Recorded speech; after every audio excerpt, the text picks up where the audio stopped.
Yo, Tony. Huh. Betty. I know it's technically still a day early, but Merry Christmas. Betty! Hi, Tony. Looks like my luck's really in today. Didn't expect to see you here. I thought you said you had plans this evening. Yeah, I did. I had lots of them, but they kinda disappeared.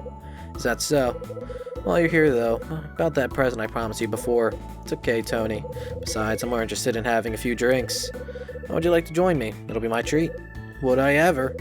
Typical. First sign of some skirt and he's off to like a flash. I'm sorry, Hyde, but you know how it is. Okay, let's do this thing. I'll let him have it. Fuck it. Whatever. Tony leaves the cafe together with Betty. Damn it, man. That Tony's got a nerve. I was gonna let him spend the evening here on the house. Yeah, he's got a bit of a habit doing stuff straight off the bat. Guess that just leaves me and you to enjoy the evening. Guess so. Time for some drinks. Oh, Mr. Hyde. Claire? Your food's ready. But where's Tony got to? He got a better offer from Betty, I'm afraid. What? He left without even tasting my delicious food? Forget about him. He's not worth it. I'll give you this. That food sure does look good. So good, in fact, that I think I'll take care of Tony's portion, too. You will? Better than wasting it. Thanks, Mr. Hyde. Hope you're ready to enjoy a special Christmas Eve banquet. I'll bring it over to your usual seat. Thanks. Sure smells good, and I'm starving. Same, man. Sorry for the wait. Here you go. It's bourbon and roast chicken. Bourbon's the same one you usually order, Mr. Hyde. Roast chicken is fairly standard, but I basted it in a special sauce. Sounds delicious. Well, I sure hope it is. Enjoy. Claire leaves the food and drink on my table and moves away. There's a glass of my usual drink and a plate of a roast chicken on the table. Damn, I'm hungry.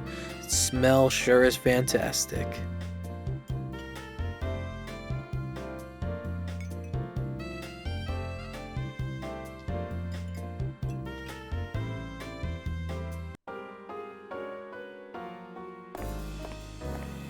What now? Sydney. Ah, Mr. Hyde. Still drinking, I see. Yeah, Claire not around? Nah, she said she had plans to meet up with a friend and went out. Looks like it's just you and me now. So what do you say? Shall we have something to drink? Sounds like a plan to me. Sydney dims the cafe lights a little, but leaves the counter well lit. Takes what appears to be some sort of special bottle from one of the shelves. It's a bottle of extra old brandy. Kind of stuff I've only drunk occasionally. It's got a smooth taste with a fruity aroma and real impact. Sure, it'll get you drunk alright, but at least it'll be a sophisticated drunk. Sadie and I raise a toast and drink our fill to the exquisite brandy. It really is fantastic. You only know a good drink when you have one, Mr. Hyde. You're just like my ex-wife in that respect. Is that so? We used to run this place together. We used to have a quiet drink, just the two of us after closing time. Why'd the two of you separate? It wasn't her fault. It was mine. I was way too stubborn. I can see it so clearly now, but it's far too late to do anything about it now. Looks like I'm getting lost in my thoughts a little here. By the way, have you ever heard of a song called Promise? Can't say I have. I think this might be the perfect night to play it. Perfect night. Can't think of any better time than when you're alone on Christmas Eve. If you've never heard it before, you'll really get the most out of it tonight. Sydney places a single record on the counter.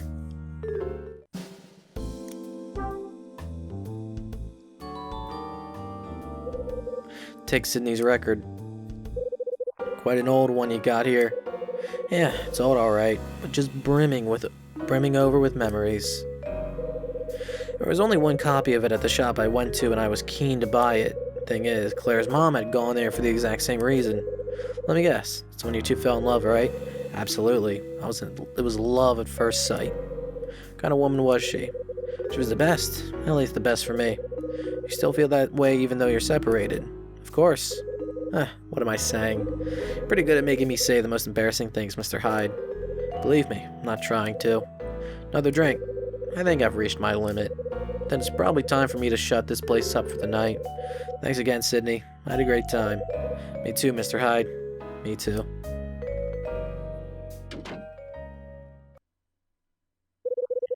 Wonder what kind of song the record I got from Sydney is. Well, it's a good thing that I have a record player in my room. Perfect time for it, too. Yeah, it was just there. I was wondering when I'd be able to use it. I guess that time is now. So what is it, like 7 o'clock in the game? I think that's what the time was. Alright, Hyde. Let's see what you got. Seem to like your music between that poster and the record player right here.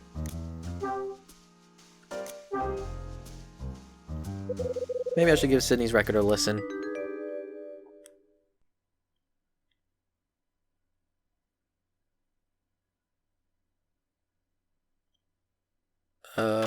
Play and set it on the outside. What?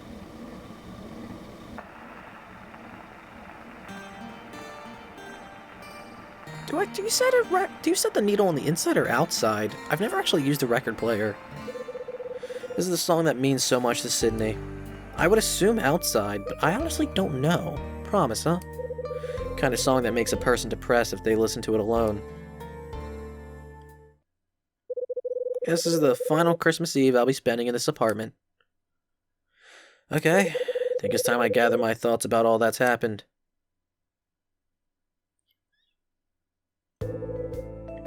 Morning of December 24th. I walked into town, heard the festive songs, and returned home. My buzzer went. Opened the door and saw someone waiting there, and was Mila. Right. Opened the door only to see Mila standing there. She told me that Ed had been admitted to the hospital and Rachel was looking for him. Wait, was it for him or from him? What? Hold on, go back. Looking after him. Fuck, I was completely wrong on both cases. Exchanging gifts with Mila, I suggested we go to the cafe. However, Mila said she'd rather take a look at something on the roof. What did she want to look at? It was the lighthouse. Right. Said she wanted to see the lighthouse on the roof up close. We headed to the roof to do some sightseeing. It was the first time we chatted properly in ages.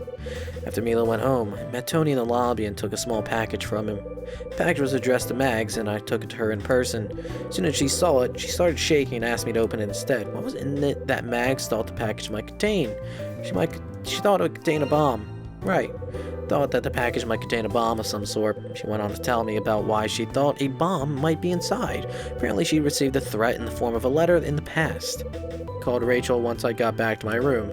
Once I heard Ed's condition had improved, I relaxed a little, took a look at the package that Mom had sent. What was in it that I found inside? Card, baseball, and a key. Right. There were several things in the package from Mom. Card, baseball, key. Card explained that the other two items were from Dad's case. Tony invited me to Lucky's Cafe to share a few drinks with him in the evening. As it turns out, Sydney had already promised to treat Tony that evening anyway. We all ended up playing a few games of billiards. Who offered me a drink after that? It was Will. Right. It was none other than Will White who offered his company over drinks. I declined and instead shared some drinks and conversation with Sydney until late. As the evening moves on, I listen to the record I got from Sydney. I reflect on the things that have happened over the last few days. Right after getting to the notification that this place will be closed, certain facts about the building's past came to light. The fact that my dad is somehow connected to the events that happened here. Wonder what I'll feel when all the mysteries of the past are solved. Wonder what I'll find out about my dad.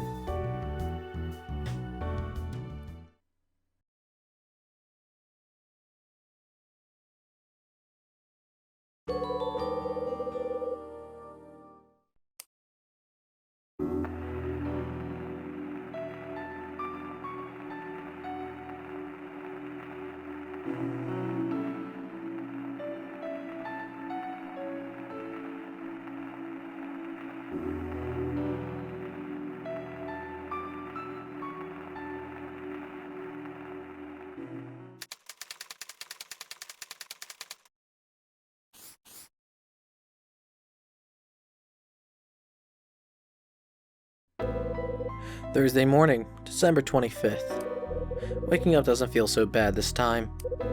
I can still feel some drink from last night sloshing around inside my stomach.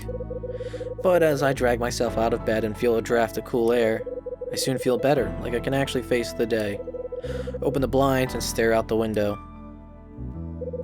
The rain that was pouring down during the night must have stopped sometime this morning. Sunlight beyond the window is dazzling as it reflects off the leftover droplets of water. Still damp cityscape is strangely picturesque, like a scene from a film. Lean against the glass and take a moment to absorb what I'm seeing. Suddenly the song that I heard last night, Promise, pops into my head for some reason. I pause. Why did it provoke such a nostalgic feeling in me when I heard it? Then the realization hits me. I must have heard it somewhere before.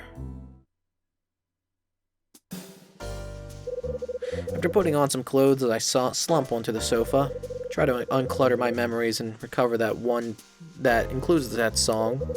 At last, a memory from 25 years ago emerges and I recall the streets at night. That's it. The song I heard on the radio then, it was Promise. It was after Dad had been murdered and we'd moved to Manhattan. I woke suddenly at night, only to hear the sound made by the falling rain. I left my bed and slipped behind the curtain. If I stood on the tips of my toes, I could just about see through the window. Glass was slightly foggy, so I had to use the sleeve of my pajamas to wipe it. My sleeve was wet though, but I could finally see outside. What I saw was the purple lit glow of the Manhattan night. I'd vowed that I wouldn't ever enjoy living there. I didn't know anyone. It was too cold. But for the first time, I found something I appreciated about the place. I wanted my mom to see that view. I cautiously opened the door to the neighboring room. To my surprise, my mom was still awake, standing beside the window. Realization came to me in an instant. Mom had been staring at the same view as I had. I remember telling her that I thought it looked beautiful. Mom came over, wrapped her arms around me, and just stood there beside me. There was a faint sound coming from the small radio Mom kept beside the bed. While holding me, my mom told me something. She said that my dad loved this song. As I looked up, my eyes met those of Mom. Then, for the first time since we arrived in that town, Mom looked different. Her eyes were brimming with tears. So, that was how I knew that song. It was the song playing on the radio in our apartment. It's Christmas. Wonder who's gonna knock on my door today. Or ring at my phone instead. It's my phone. Let's see who it is. Let's place bets. Is it going to be Rachel or Jeannie?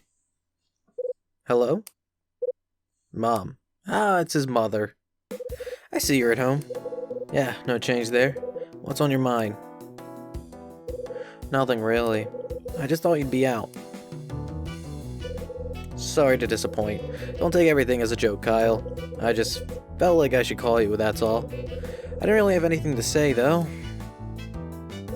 Mom. You're worrying me, Mom. Why call me if you thought I was gonna be out?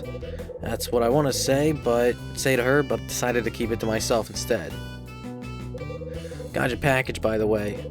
That baseball. It was the one Dad bought me all those years ago, wasn't it? So you remembered. Vaguely, I remember Dad and I used to play catch with it. That ball was very precious to your father. I think the reason was that you told him that you wanted to be a baseball player. I remember saying something like that when I was a kid. Your father kept that ball so that each time he looked at it, he could see your smiling face telling him you wanted to be a pro one day.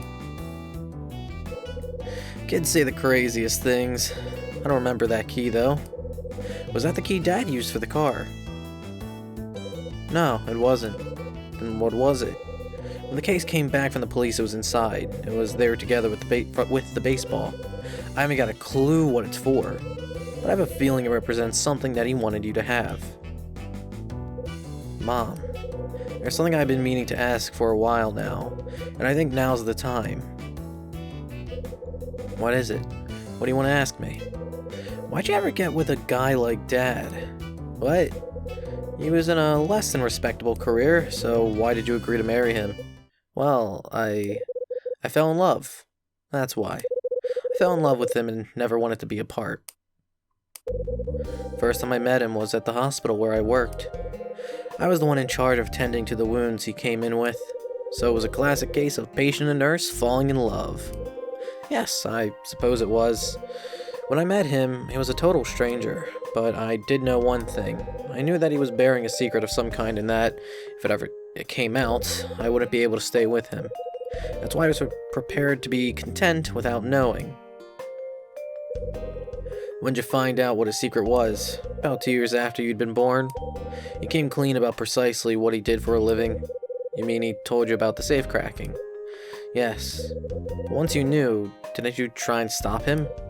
Kyle, maybe if you had, we wouldn't have had to live off the money he earned by ripping people off, and he wouldn't have wound up dead 7 years later. Bitch, I'm sure she fucking tried. Give her a fucking break, goddammit. It's not like that, Kyle. And what is it like? After you were born, your father, he wanted to make a clean break and give up that line of work. But his associates weren't happy with his decision, and so he just kept going cracking safes?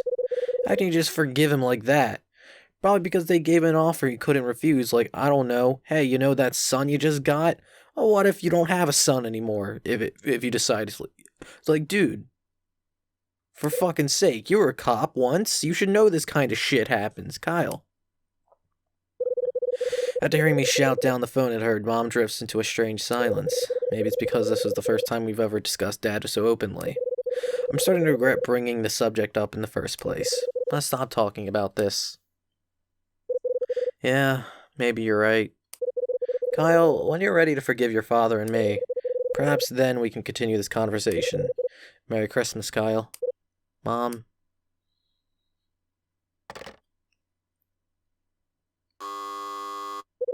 Buzzer suddenly sounds.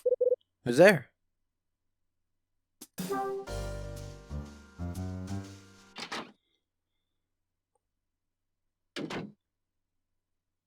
It's you.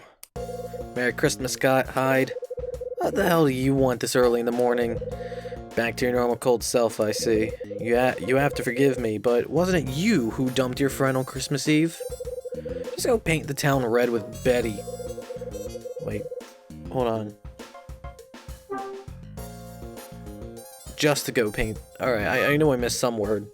I'm not denying it, but have a heart, man. What would you have done? Invite her in for drinks? Fucking duh. Anyway, how was the rest of the night down there? Just me and Sydney drinking till after the place closed. Cool. He's tough to drink under the table, that one. Can't remember a single time I didn't pass out while he's still solid as a rock. So how was your night? Mine? How'd it go with Betty? That's what you've come here to tell me about anyway, right? You really can see right through me, man. So what happened? Well, we headed to the same place I took you to a couple of nights ago. Spent half the night chatting and getting out of control. Sounds like it went pretty well. Yeah, I thought so too. But now I'm not so sure. What do you mean? I'd actually kind of given up on Betty, but then she went and said some pretty confusing things. Yeah, she's lonely. She just had dealt with a guy who fucking treated her like dirt and used her. She would be lonely and kind of, what's the fucking word I'm looking for? I don't want to say weak, but I don't know. Then she told me to give you something to you. Something pretty weird. Vulnerable, that's the word. She's kind of vulnerable right now, is my assumption. What did Betty say? She was a little drunk and slurring her words a bit, but she was going on about how there are two guys she likes. One who sets sparks flying and one she cares about in a different way. Cryptic. Her words, not mine. I just sat there nearly falling off my stool. The next thing she said sure threw me a hell of a curveball. Tony, she said, what do you do when there's someone that you really care about, who's close to you? You know, someone you've been friends with for a while? How do you tell them how much you care about them without them freaking out? Did she say anything else? Yeah, she said, you have the guy's history now. I want to take it further with that friend, but... So what did you so confused? That's the thing. The way she looked at me when she said it. I started thinking that maybe that friend is me. But you didn't actually ask her, right? Nah, I kinda chickened out. Pathetic, isn't it? Maybe you're wrong, maybe you're right. But for now, you should stick to the belief that she was talking about you, and try to become that person to her. Only way to be sure, right? I guess so. You know what? Maybe it is me. Who knows? I mean, look at you. You can't get her out of your head. Ain't that the truth? What'd she ask you to look after? This. Some sort of notebook. Notebook. Said it belongs to Rex, but he left it behind. Hell yeah! I got the dirt. Said something about you being able to find some use for it. Can't say I understood what she was getting at, though. That's fucking helpful, man. Alright, I'm gonna go back to my room. Tony leaves my room. What's Rex keeping written down in his notebook? I think it's time I find out. Yeah.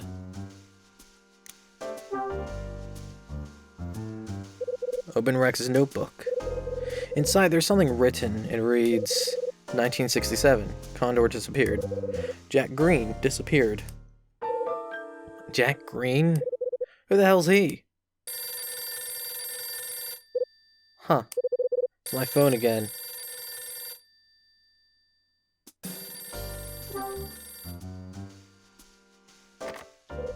Hello?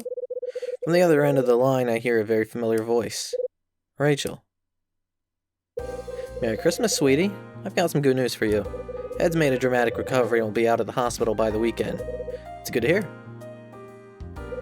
Yes, it's pretty comforting, but the doctor laid down the law. He said Ed really can't afford to push himself anymore. He has to avoid any unnecessary stress that could put strain on his heart. So I guess that means we'd better not give him too much trouble. You mean, you'd better not. But yeah, that's what I figured too.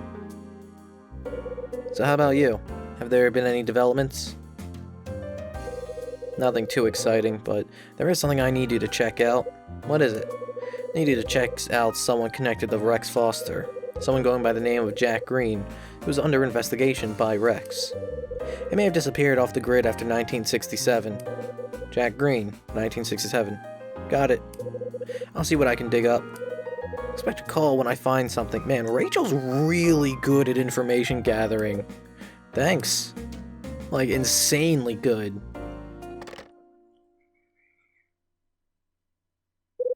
Looks like I'm gonna be at a loose end till Rachel gets back to me about Jack Green.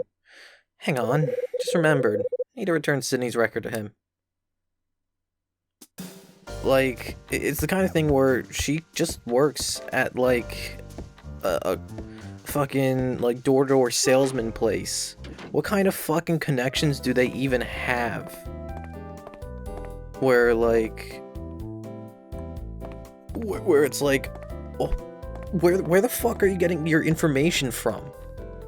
What the fuck does that web look like?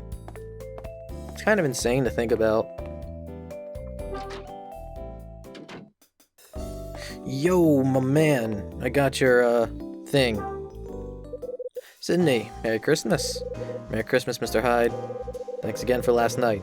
Refreshing change of pace. Enjoyed myself, too. I think last night is going to be a Christmas Eve, I'll be sure to remember. Yeah, you and me both. Would you care for anything to eat?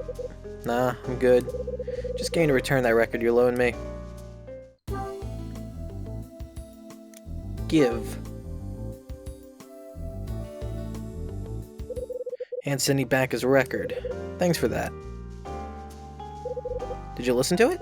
Yeah, I took it home and listened to it all night. Is that so? It's not the kind of thing I usually listen to, but the song's nostalgic to me. Thanks to your record, I had a bit of a sentimental moment alone in my room. Ah, it does you good to come out of yourself from time to time. Yeah, I think it does.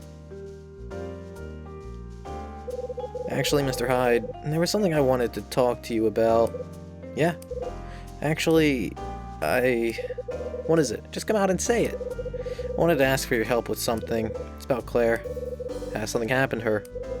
She's been acting funny ever since she got home last night, and she hasn't said a word to me all morning. However, many times I ask her, she won't say a thing. I'm at the end of my tether. What do you want me to do? I want you to find out what the problem is. Would you mind speaking to her on my behalf? Sometimes when I look at her, all I see is a naive young girl. If you agree to speak to her, you'll find her cleaning the billiards room. I'm counting on you, Mr. Hyde. Billiards. I also have to talk to her for a different reason, because she asked me to find information on you. Information I now currently have. Yo, what up? Claire. Sorry, but I'm busy with the cleaning at the moment. Oh dear. Claire. Are you still worried about your dad? Yes, I am. Remember what we talked about the day before Christmas Eve? Did you get around to asking him about it? Did you find out if there's someone special in his life? Never got around to asking him outright, but I kinda got an impression from the way he was acting. So what you're trying to tell me is that you didn't ask, right? I'm not interested in maybes. I need to know for sure. Claire, after all, this could be the last chance. I knew it. I just knew it. I had a feeling all along that he wouldn't keep his promise. Last chance for what, Claire? Last chance for him and Mom to get back together. If Dad doesn't step in and do something right away, it'll be too late. Mom's going to move to Boston.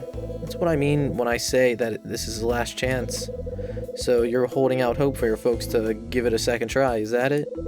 That's right. I want them to get back together more than anything. I've been wishing for it for ages now. I see.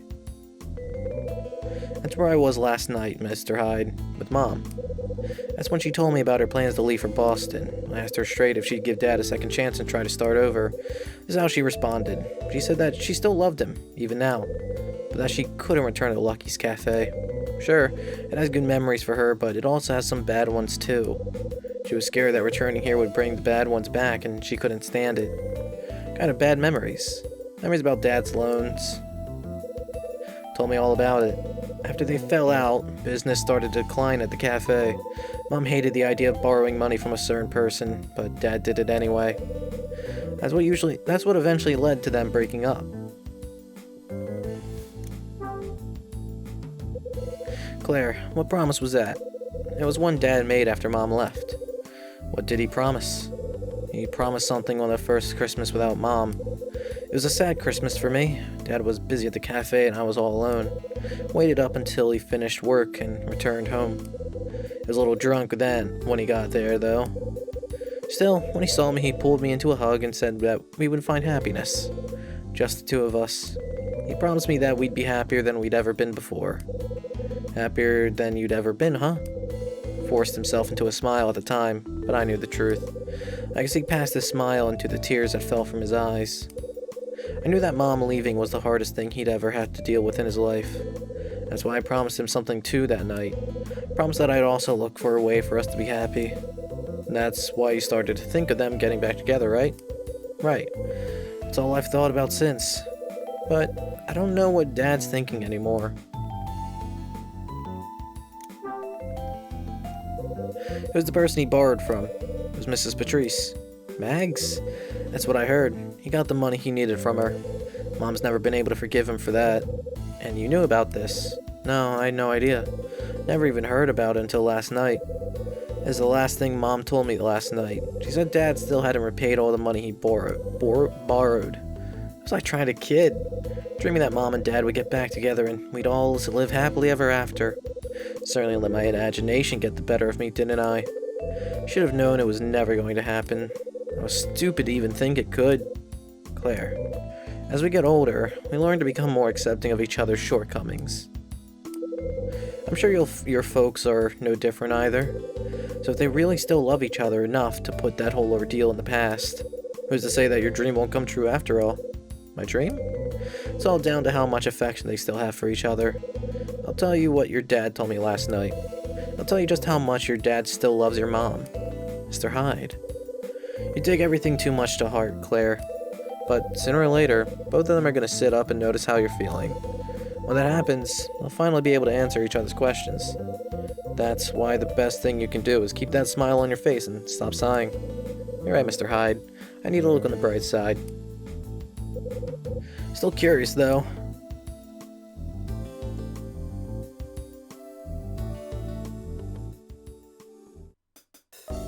Alright, I should probably go talk to Sydney now. At this point. I got some new information. Sydney. How'd it go, Mr. Hyde? Did you manage to find out what's been troubling Claire? I asked her alright, but she's got some serious worries on her mind. I'm worried about love. About what? Fear it might be something like that. Should have known something was up with her when she left at that hour last night. What's it going on? Has she hooked up with some guy? Is he treating her badly out? Whoa, hold on there, Sydney. Let's not jump to conclusions. But you just told me she's having problems with her love life. That's what you said, wasn't it? Not really. No. It's got nothing to do with her love life. He's worried about her mom and you. Her mom and me? It was her mom she met up with last night. You know what she's hoping? She's hoping that you and her mom will give it another try. So that's what it's all about. Also, there's something I need to ask you. What is it? What's happening with the loan from Mags? How on earth did you find out about that, Mr. Hyde? Claire let me in on it, and it was her mom who told her. I see. Well, it all goes back to when we needed money to get this place up and running. Mrs. Patrice was kind enough to give us what we needed. It all stems from me knowing her late husband. I've been paying up in installments each month. In half a year, my debt will be settled. Said she has too many bad memories to do with money troubles. For her, it's a very real reason not to give you a second chance to get back together. So that's the root of it. Still doubts me.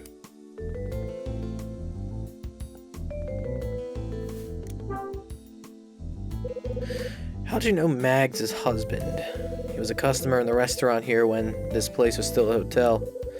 I would wait on his table a lot. I used to work there when I was younger, you see. Anyway, George Patrice, or Mrs. Patrice's husband as I should call him, was a regular. Very partial to cheesecake, as I recall. What kind of man was he? I remember him telling me that he used to play the sax in his youth, but at the time when I knew him, he was the owner of several eateries around town. To sum him up, he wasn't afraid to spread his money around. All the waiters jostled for the right to wait on his table. Of course, all they were after were the tips he'd offer them and nothing more. He'd always be around when the hotel was having an evening event. In particular, he always came to the parties they called Scarlet Star. What connection could this have to the thing I'm looking for?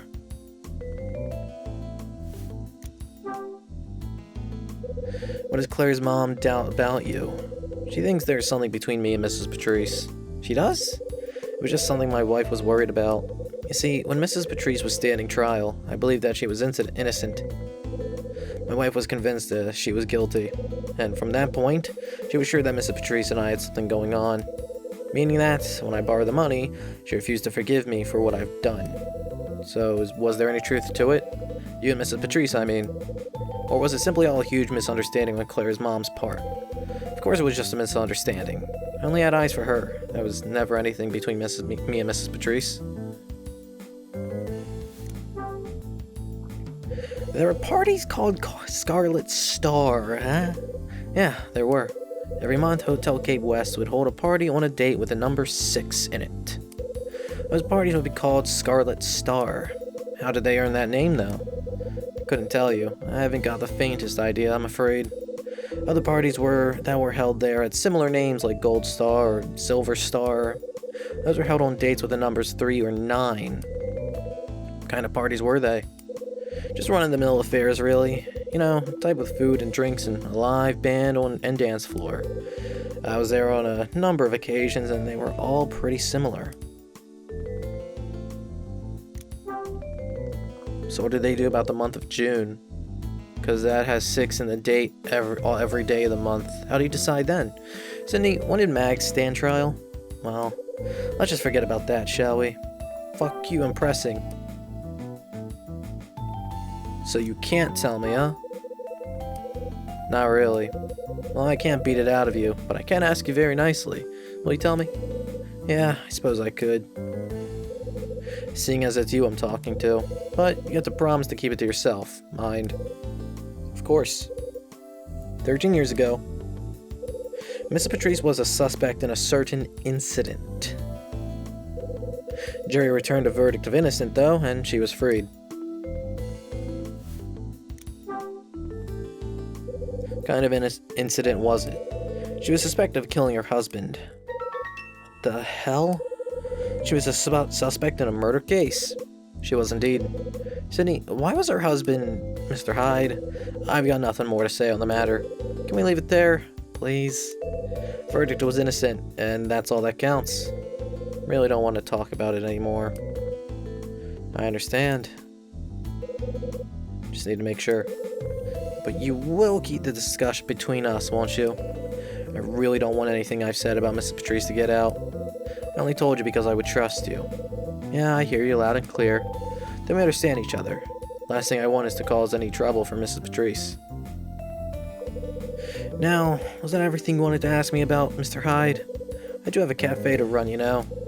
Actually, there is something else. What do you want to know? You still love your wife? Do I what? I want to hear how you really feel about her. Well, I... fucking spit it out. I love her, and there's no denying it. I just haven't got the confidence to tell her. Tell her you love her? Not exactly. Tell her that I wanted us to give it another try. You understand what I'm saying, don't you, Mr. Hyde? Even when two people really love each other, it doesn't guarantee it'll work out. Real reason we separated was to do with me. When I think about how it would happen now, I can see exactly why she walked out. If only I could have seen things the way I see them now. I try to console myself by making her the villain and branding her as heartless, but the truth is, I was a fool. Worst thing is that I took losing my wife for me to notice how she was feeling. That's why I'm afraid. I'm afraid that if we did get back together, I'd do the same thing over again. I'm sure she's thinking along the same lines, though. You may feel unsettled, but you clearly want to have another shot at happiness. Mr. Hyde, Claire told me about the promise you made her. She did? Told me about the first Christmas you spent without your wife. And when you told her that you'd find happiness again together, she's been thinking about that ever since. Well, her idea of happiness is having her family back and all living together. Mr. Hyde, it's not my place to dictate to you how your family should be, but I'll tell you this for free. There aren't many families that can get back together. Most of them who've tried fail. Ain't that a fact? A sad but true one. Okay, I need to be somewhere.